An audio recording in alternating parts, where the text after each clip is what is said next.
ನಟ ಕಮಲ್ ಹಾಸನ್ ಆಡಿದಂತಹ ಒಂದೇ ಒಂದು ಮಾತು ಕನ್ನಡಿಗರನ್ನ ಕೆರಳಿಸಿದೆ. ಕರ್ನಾಟಕದಾದ್ಯಂತ ಆಕ್ರೋಶ ವ್ಯಕ್ತವಾಗ್ತಾ ಇದೆ. ಇದನ್ನು ಮೀರಿ ಕಮಲ್ ಸಿನಿಮಾ ರಿಲೀಸ್ ಆಗಿದ್ದೇ ಆದರೆ ಬೆಂಗಳೂರು ಬಂದ್. ಕನ್ನಡ ಪರ ಸಂಘಟನೆಗಳು ಎಚ್ಚರಿಕೆಯನ್ನು ಕೊಟ್ಟಿರುವಂತಹದ್ದು. ಥಗ್ ಲೈಫ್ ರಿಲೀಸ್ ಮಾಡಿದ್ರೆ ಥಿಯೇಟರ್ಗಳಿಗೆ ಮುತ್ತಿಗೆ.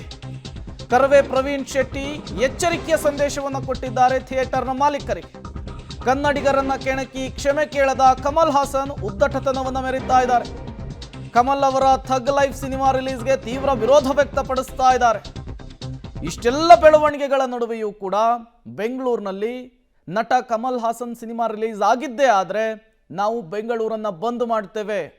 ಯಾವ ಸಿನಿಮಾ ಥಿಯೇಟರ್ನಲ್ಲಿ ಸಿನಿಮಾ ತೆರೆ ಕಾಣ್ತಾ ಇರುತ್ತೋ ಆ ಥಿಯೇಟರ್ಗೆ ಮುತ್ತಿಗೆ ಹಾಕುವಂತಹ ಕೆಲಸವನ್ನು ಮಾಡ್ತೇವೆ ಅನ್ನುವಂತಹ ಎಚ್ಚರಿಕೆಯನ್ನು ಕೂಡ ಕೊಟ್ಟಿರುವಂಥದ್ದು. ಈಗಾಗಲೇ ಕನ್ನಡ ಪರ ಸಂಘಟನೆಗಳು ಕಮಲ್ ಹಾಸನ್ಗೆ ಡೆಡ್ ಲೈನ್ ಅನ್ನು ಕೊಟ್ಟಿದ್ರು. ಈ ದಿನದ ಒಳಗಾಗಿ ಕ್ಷಮಾಪಣೆ ಕೇಳಬೇಕು ಅಂತ ಹೇಳಿ. ನಾವು ಕ್ಷಮಾಪಣೆ ಕೇಳಲ್ಲ ಅನ್ನುವಂತಹ ಉದ್ದಟತನವನ್ನು ಮತ್ತೊಮ್ಮೆ ಕಮಲ್ ಮೆರೆದಿದ್ರು. ಟ್ವಿಟರ್ ಸಿನಿಮಾಸಲ್ಲಿ ನಮ್ಮ ಥಗ್ ಲೈಫ್ ಸಿನಿಮಾವನ್ನು ಪ್ರಸಾರ ಮಾಡ್ತೀವಿ ಅನ್ನುವಂಥ ಟ್ವಿಟರ್ ನಾವೆಲ್ಲ ನೋಡಿದ್ದೀವಿ. ಅದಾದಮೇಲೆ ಅದರ ಮಾಲೀಕರು ನಾರಾಯಣ ಸ್ವಾಮಿ ಅವರು ಕನ್ನಡದವರೇ ಆಗಿರೋದ್ರಿಂದ ಅವರು ಸಹ ನಾನು ಹಾಕಲ್ಲ ಅಂತೇಳಿ ಮತ್ತೆ ಕನ್ನಡದಲ್ಲೇ ಟ್ವಿಟನ್ನು ಮಾಡಿದ್ದಾರೆ.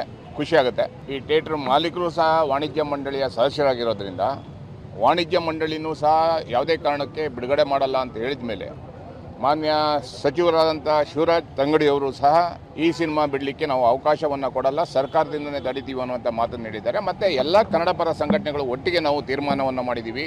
ಒಂದು ಪಕ್ಷ ಸಿನಿಮಾ ಬೆಂಗಳೂರಲ್ಲಿ ಬಂದು ಕ್ಷಮೆ ಕೇಳದೆ ಬಿಡುಗಡೆ ಆದರೆ ಬೆಂಗಳೂರು ಬಂದ್ ಸಹ ಆಗ್ಬೋದು. ಎಲ್ಲ ಕನ್ನಡ ಹೋರಾಟಗಾರರು ಒಟ್ಟಿಗೆ ಸೇರಿ ಅದ್ರ ಬಗ್ಗೆನೂ ಸಹ ನಾವು ಚರ್ಚೆ ಮಾಡಬೇಕಾಗತ್ತೆ ಅನ್ನೋಂಥ ಎಚ್ಚರಿಕೆಯನ್ನು ಕೊಟ್ಟಿದ್ದೀವಿ. ಯಾವುದೇ ಕಾರಣಕ್ಕೂ ಇಂಥ ದುರಂಕಾರಿಗಳು ಕನ್ನಡದ ಇತಿಹಾಸವನ್ನು ಗೊತ್ತಿಲ್ಲದೇ ತಮಿಳಿಂದ ಕನ್ನಡ ಹುಡ್ತಾ ಅನ್ನುವಂಥದ್ದು ಇದೆಯಲ್ಲ, ಅದು ಯಾರೂ ತಡೆಯೋಕ್ಕಾಗಲ್ಲ.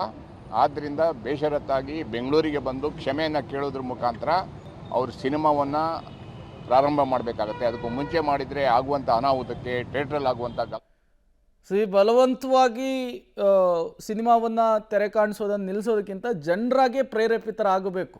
ಮುಂದಿನ ದಿನಗಳಲ್ಲಿ ಕನ್ನಡಿಗರ ಬಗ್ಗೆ ಕನ್ನಡದ ಬಗ್ಗೆ ಮಾತನಾಡೋದಕ್ಕೆ ಹೆದರಬೇಕು. ಆ ರೀತಿ ಬುದ್ಧಿ ಕಲಿಸುವಂತಹ ಕೆಲಸವನ್ನು ಮಾಡುವಂತಹ ಸಮಯ ಈಗ ಹತ್ತಿರ ಆಗ್ತಾ ಇರುವಂಥದ್ದು. ಜೂನ್ 5ನೇ ತಾರೀಕು ಸಿನಿಮಾ ತೆರೆ ಕಾಣ್ತಾ ಇದೆ. ಈ ಸಂದರ್ಭದಲ್ಲಿ ಎಲ್ಲೂ ಕೂಡ ಕರ್ನಾಟಕದಲ್ಲಿ ರಿಲೀಸ್ ಆಗಬಾರ್ದು ಅನ್ನುವಂತಹ ಪಟ್ಟನ್ನು ಈಗ ಕನ್ನಡ ಪರ ಸಂಘಟನೆಗಳು ಹಿಡಿದಿರುವಂಥದ್ದು.